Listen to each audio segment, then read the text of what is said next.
Toda Doran. Thank you very much, ladies and gentlemen, Professor Al-Fisi, Professor Kopelman. Thank you very much for inviting me to this beautiful, historic, and holy city. I feel ashamed that I can't give my talk in Hebrew. After all, I've been a visitor to this country over 15 times. Yes, thank you. I'm an Apple user, as I have embedded videos. I really would like to appreciate Professor Britt's talk on some of the shortcomings of our current health system. And I'm going to talk a little bit about surgical innovation, because it's really something that has been a challenge for most centers in North America. I think Israel has been very strong in the area of surgical innovation. In fact, almost every Israeli surgeon I've met is somehow involved in testing and validation and incorporation of surgical technologies in their practice. Could I have my computer up? Is it possible?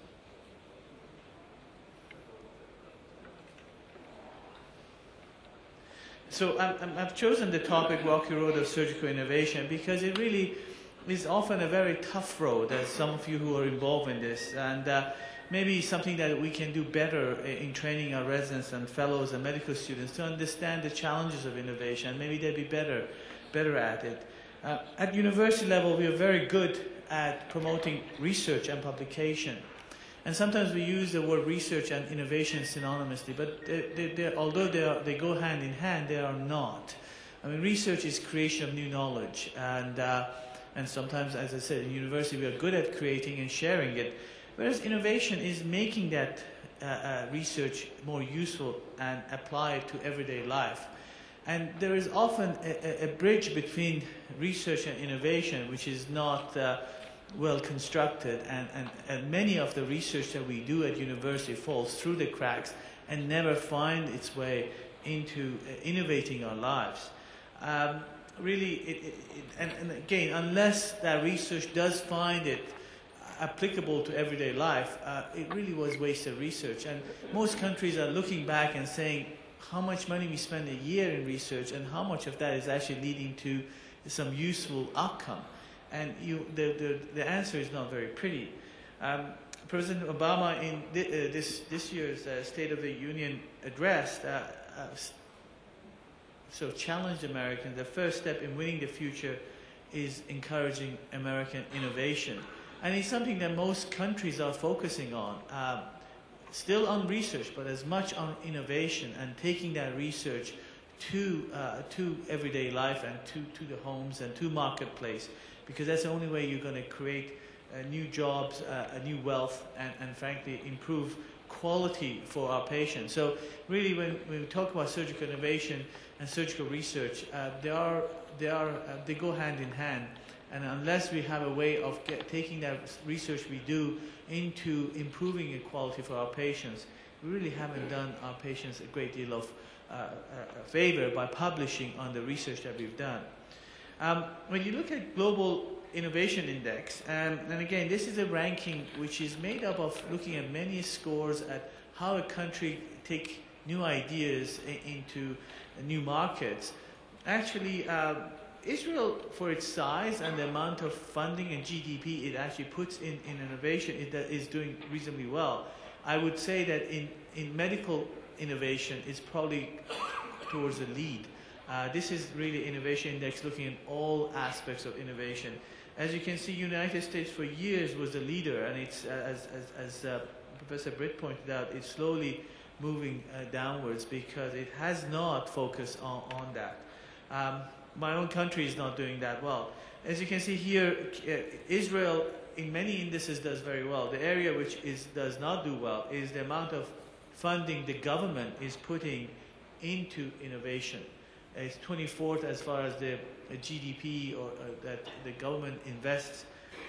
Despite that, Israel is doing well because there's a lot of venture capital investment in innovation. But in venture capital investment does come with strings attached, whereas often government's investment has less strings attached. And so, as I said, I think Israel is doing very well with respect to the limitation it has. So much of your GDP goes on defense that not as much goes into research and innovation. And this is what the Innovation Europe published last year as far as some of the challenges in Israel. There has been a decline in private sector funding, which is so much of funding for innovation in this country, especially for startups, but also for mature firms. You do lack some of the larger firms which are more resistant to this type of ups and downs, so that they can continue to provide investment even when the economic situation is not as good. And I think there needs to be, and this is true for every country, more long-term education programs to understand the human capital required in taking those ideas into maturity. But again, this is not something that it's Israel or one nation. This is Canada. This is my own country. This in 2006, $28 billion, or 2% of our GDP at that time, was spent on research. $10 billion at universities. Created a lot of spin-off companies, 400 in healthcare, but the income was only 54 million from all of that investment. So we put a lot of investment in research, but we get very little out of that. It actually showed that 97% of patents issued to universities never became commercial. So institutions like research, and they even sometimes register their patents, but they never take the patents to the next step of getting into a commercial. And that's because it's not an easy task. Again, this is the technology readiness level which was developed for NASA, looking at how technology starts. And again, you can look at it as research as well. You know, most universities are very good at basic research and some maybe applied research. But to take a technology to the level where it's commercially applicable, there's a lot of stages.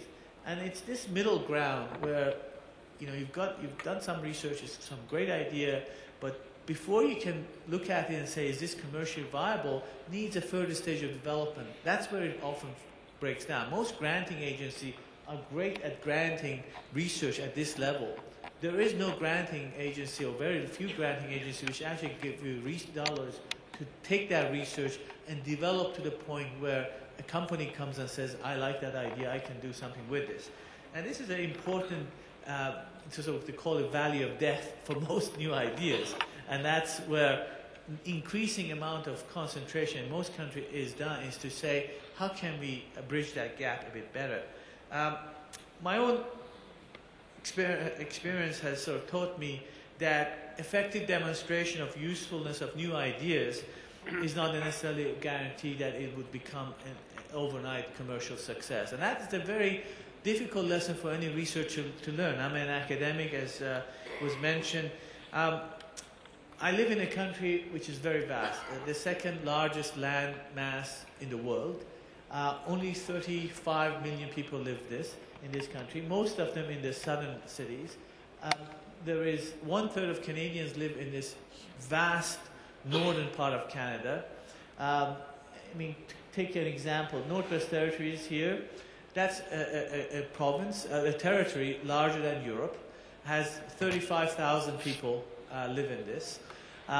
They have one permanent surgeon serving, as I said, a landmass bigger than Europe. They spend over $150 million a year transporting patients from Yellowknife to Edmonton because the one surgeon cannot cope with everything. So you can see access, and it was mentioned, it's different, challenges and access different in Canada. It's not because healthcare does not provide it. In fact, our healthcare is a universal healthcare with access is one of the pillars of it. That means government has to pay for all that transfer. And you get a lot of patient transfer from north to south on a daily basis with a lot of money wasted. But also from a patient perspective, they don't want to travel. They don't want to be away from their loved one when they're undergoing major surgery. So instead, this is the trend in Canada. Patients get moved to southern part of the biggest centers in southern Canada to treatment. So the solution that many of us have been working on is to say, how can we translate knowledge instead of moving patients, translate knowledge instead of transporting patients? And in my future lecture, in the next hour, I'll be talking more about telesurgery. A few years ago, we started a program where I could actually operate on patients in northern Canada without having to move, and with the interjection of telecommunication and robotics. And I won't spend too much time on this, but to say that it was a great success. We really showed very effectively that I can do a whole series of complex operations from a teaching center in one of the teaching hospitals to community centers in northern Canada. The government of Canada seemed very excited and were going to fund us to expand these services. We certainly got patients. Well, I think it's a big it, privilege to be able to take because this is the first patient we did. So there was the technology was accepted of patient, because initially people were saying, well, what patient would accept having a surgeon operate on them from a distance? Well, that was not an issue. Really, the need for the operation was well shown, and we had no shortage of patients going into their small hospital saying, I want the bionic surgery. We had a lot of media attention from CNN to PBS and everything. So everything seemed to be right. I mean, we done everything, and we got a fair bit of recognition from the government, the media. Unfortunately, media, as you can see, sometimes can focus more on the technology rather than the patient care and the outcomes. A doctor in Hamilton performed the world's first long-distance robotic surgery last week. The robot is doing fine and expected to be up and about in a couple of days. and that's a problem sometimes when you deal with technologies, that people tend to focus on technology, but really technology is a tool. We use that tool to improve our outcome for patients. If it's not, then it's not the point of using technology. It's about making things better for our patients. But then I learned that I could not offer this to a large, vast number of centers in northern Canada, because in 2003, as you are aware, Intuitive took over Computer Motion, which was the one company which was really devoted to creating tele-robotic systems. In fact, I had worked with Computer Motion. The next generation of Zeus TS, which I had worked with, would have really been a Da Vinci beater as far as its capability, 7 degrees of freedom, and fully telesurgical, really telesurgical, portable systems which can go to small operating rooms, not big 1400 monsters. Unfortunately, the company was taken over, and Lonnie Smith, the chairman and CEO of Intuitive, basically told me telesurgery is not part of his commercial path for the next 10 years. So sorry, even though you want to buy 12 more systems and put in, I'm not going to sell it to you. Well, or if I sell it to you, I will not service it. So I learned a hard way that I've done all of this. I've shown its efficacy. Government is willing to put the money to buy more. Patients want it, but there was no commercial outlet to make this a reality. So even though idea was great, but I did not have a commercial outlet. So really, it started to focus more on understanding what makes a company decides on such a commercial decision. And again, obviously Lonnie Smith has done well to his shareholders. Anybody who owns Intuitive shares will tell you that the shares went from about $10 to close to $300 odd. It's back to 200 something. So he's done well. He's made a success, because the forces in the commercial field are not the same as the medical. There are some things that we don't really quite realize. And in his mind, at that time, telesurgery was too risky and was not something that he wanted to put a lot of investment behind. Now they're slowly considering it, but again, they need to look at the path. And again, as I said, doing something here does not necessarily mean it's an automatic success up here. And I think we need to understand the rocky road of walking this path up this ladder of taking a good idea to a commercial and an everyday use. In Canada, in understanding the necessity for this, in government the last 3 years have been creating these centers of commercialization research at various university institution level. These are federally funded institution, non-for-profit entity, a bit like Stanford Research Institute, whose job is to act as incubator, taking good ideas which are created at the university, develop it to the point that some industry is going to take that idea and commercialize it. Because it's funding from the government, it does not come with the type of strings attached which venture capitalist dollars come in. But many of them do work with venture capitalists in a sense that once that idea reaches the point of a startup, then further funding is required. And this is a way this government of Canada is trying to bridge that gap. Clearly, at the end of the day, Dr. Britt put it, most new technologies seem to cost more. And in fact, actually, you really need to be able to save money in order to be able to pay the various parties which are part of that commercial entity. If it costs more, and where is the savings, and how is the hospitals, the physicians, and in fact the investors are going to be remunerated for that new technology. The life of a startup, a medical startup, is quite tough. It's quite long. If you're a simple, which only requires a 510K type of FDA approval, it's 8 to 10 years. But if it's a more invasive or you leave something in the body, you require something around 10 to 12 years. And there's a lot of pitfalls in that early, from discovery to incubation to acceleration, until you start to sell the stuff in the market. And now you can see why the cost is so much. Because for every product which you see in the market, there have been many which have gone that road and somehow have fallen through. And in fact, there are some, and again, in the next hour, I'll talk about some of the Israeli stories. Indovir was a great example, unfortunately, a company which went down in that early phase of incubation. Fantastic idea, great IP, and yet you don't hear much about it. I was, again, involved in that company, which I thought was a fantastic ideas.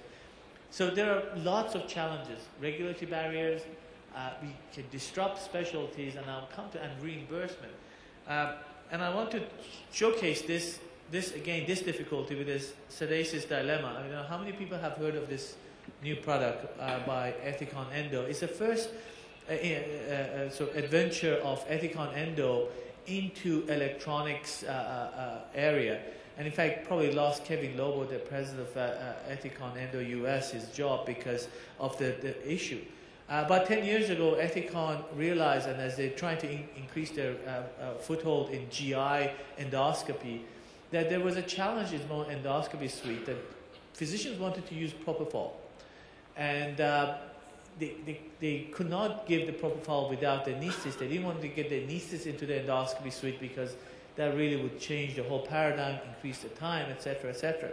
So they thought, well, they can create a machine which can provide propofol safely to a patient, monitor the patient during the infusion of propofol to the point that the patient was not to sleep. So again, if this system was available a few years ago, Michael Jackson would be alive.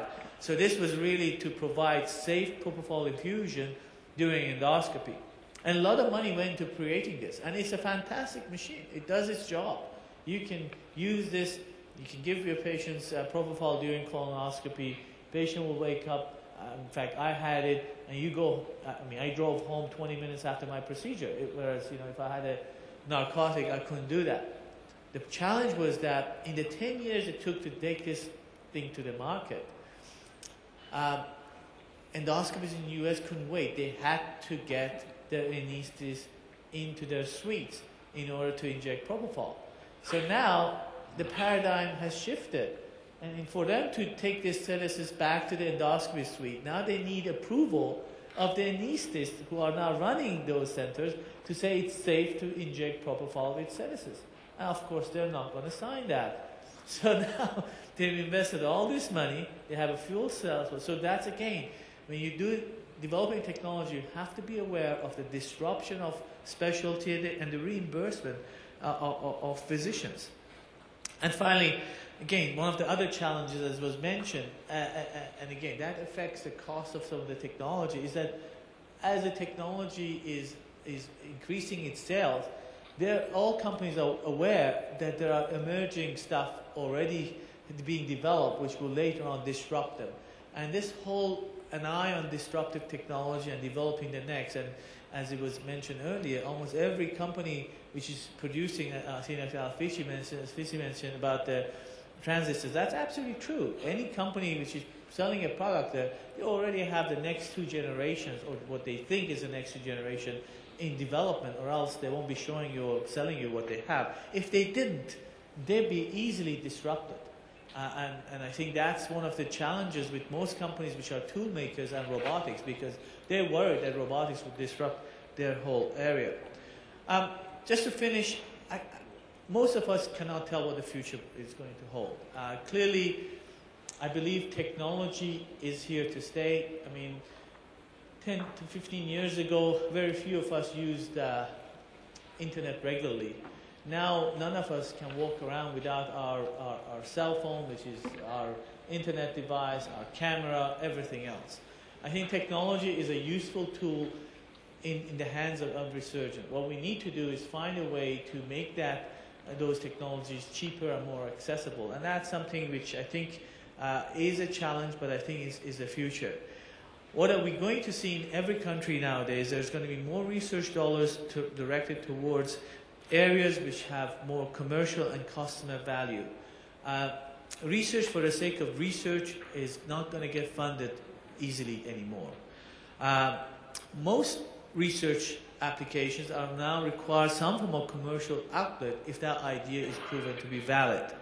And I think academic research needs to be able to understand innovation and commercialization. This is something we do not teach at university, we do not teach our medical students, we don't teach our residents. They need to understand the commercial forces which will take those new ideas to the market. And I think you will find to see that IP transfer offices are becoming increasingly more important and better resourced at every university. Again, I have to say I'm talking to the converted because I think in Israel, in the area of surgical innovation, you are one of the leaders. It's one of those a few countries in the world where surgeons have been very involved in development of new technology. And as I say, in the next hour, I'm going to talk a little about some of the successes that this country has had in taking sort of new innovations and technologies to market. Thank you very much.